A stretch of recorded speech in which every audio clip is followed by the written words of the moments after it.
From the American Museum of Natural History in New York City and beaming out across all of space and time, this is Star Talk, where science and pop culture collide.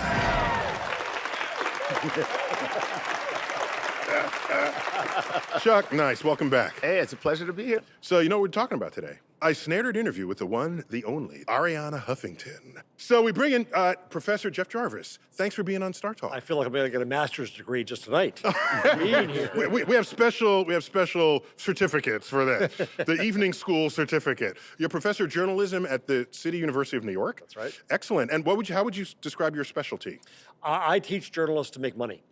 That's the good answer. So you wrote a book, Geeks Bearing Gifts. Imagining new futures for news. Okay. Arguing that there is a future for news.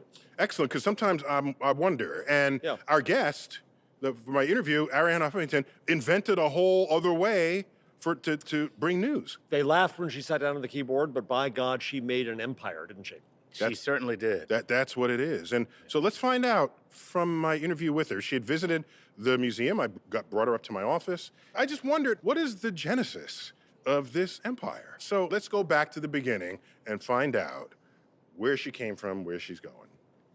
This year, we are 10 years old. Happy birthday. Thank you so much.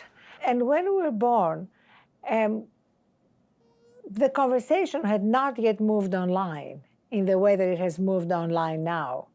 One of the first things that we did, we kind of elevated blogging, because before the Huffington Post, bloggers tended to be stereotyped as people who couldn't get a job blogging in their pajamas in their parents' basements.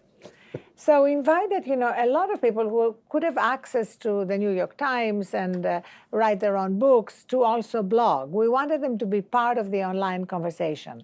And there was no hierarchy. So that was also the magic of the internet, that you didn't know who would be reading what and what would happen.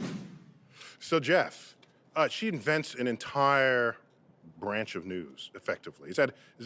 I don't think I exaggerate when I say this. No, she didn't invent blogging, but she then took blogging and used her Rolodex to bring stars into it and give it some measure of Legitimacy. Yeah. Legitimacy. Yeah. Because before that, bloggers, like she said, were just people in their underwear in the basement. I'm here in my pajamas today. Yeah, Yes, yeah, and thinking that everyone cares about what they think. Yeah, but there were a few steps in blogging. I started blogging after 9/11. I was here in New York. We were called war bloggers at the time.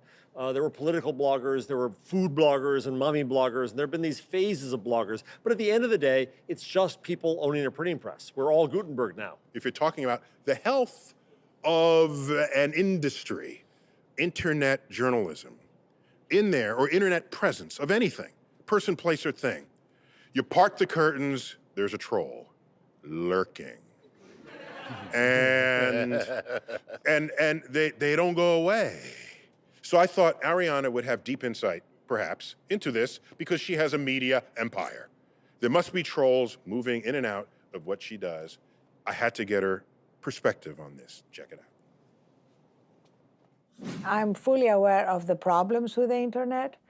And that's why, in fact, finally last year, the Huffington Post ended anonymity. We do not allow anonymous comments.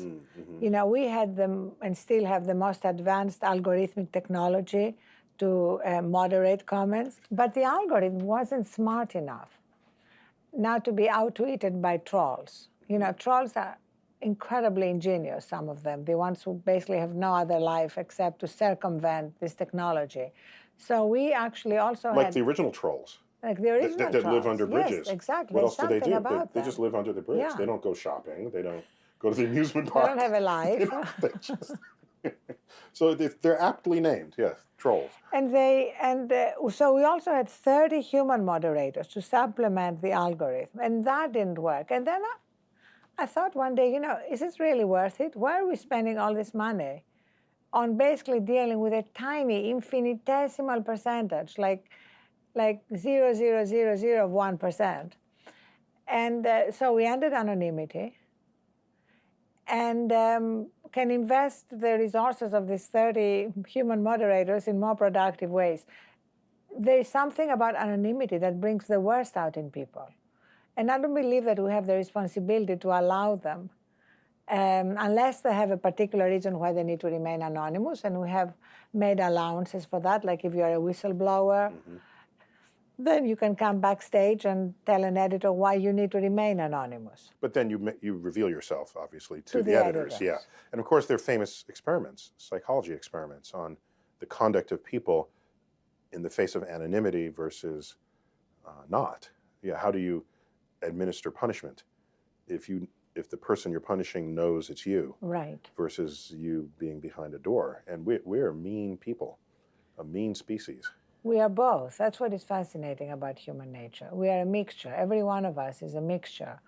Some differently mixed than others. Yes, some very differently mixed, but there's nobody who is not mixed in some way, right? Exactly. She's so hopeful there. Man, I'm ready to indict whole groups of people. She's, no, everyone has a nice side. Yeah, she's wrong. So, who are trolls, and why do they do this? Trolls are sad souls who want to get a rise out of people, who sometimes need their meds, let's be honest. And I think that we have to deal with them in a lot of levels. One is that the rest of us, the untrolls, the civilized beings on the internet, too often encourage the trolls. You feed the trolls, you say, oh, look over there, there's a fight over there. All we're doing is giving them the nourishment they want. Don't feed the trolls. Don't feed the trolls, don't give them attention, don't reward them, don't laugh, because you're giving them what they want. And what it means is that the rest of us bear responsibility. If you end up pointing to a troll, then you are an accessory to the troll. You're part of the crime. This is the problem. We give attention to these moments of bad behavior. So Jeff, you wrote a book, Geeks Bearing Gifts, Imagining New Futures for News. So what have you imagined? I've imagined that we move past the idea of mass media. We get treated again as individuals and communities with respect. We find relevance. Are you just making this up? Or are you No. actually looking at trend lines and extrapolating? No, I'm saying what I think news needs to do to survive. Oh, I think that's that a as stronger long point. as we continue to try to replicate our old mass media models in this new thing we call the internet. Look at it this way. I have my dear phone, right? And when I go home tonight, I'll put in Waze, and it'll say... W-A-Z-E. Oh, you had a new phone. Your phone is now busted on the floor of the Hall of the Universe. I have a lot of anxiety right now. So what? So Waze... Okay, we get it. You have a cell phone. Waze will say, are you going home? Google, through Waze, its traffic app, knows where I live and where I work. My local newspaper doesn't know that. That's ridiculous. My local newspaper treats me the same as millions of other people, whereas big, huge Google sees me as an individual. I think media has to shift to seeing people as individuals and communities and giving us greater relevance and greater value. And I think that in there is a new business model that's going to support journalism and create more value. Now let's find out what Arianna Huffington had to say about the future of journalism. Check it out. You know, the New York Times famously says all the news that's fit to print. And my concern is that all of us in the media are not really giving our readers or viewers all the news. We're giving them all the bad news. There is a bias towards crisis, beheadings, rapes, mayhem. Obviously, we have to cover all that. Obviously, we have to uncover corruption and dysfunction. But we also feel it's about time that we do a better job bringing to our readers solutions journalism. You know, the things that are working. Solutions journalism. Yes. We want to focus on what is working because, you know, a lot of things are working, but you wouldn't know that. So that's kind of my new priority for the Huffington Post. So she's thinking that through. What do you think of this? I think Changing she's what right. you report so that the good things show up as much as the bad things. Can you catch people's attention with good news? Yeah, I think you can. No, you can. You know what? You can capture their attention with useful news. There you go. It is our job to call on the powerful and the pompous and tell them when they're full of it. But we don't do that enough. Now, in fact, I'd like to take that one step further. That as an educator and as a scientist, one of the great powers of the mind is achieving a level of science literacy that can empower you to know when someone else is full of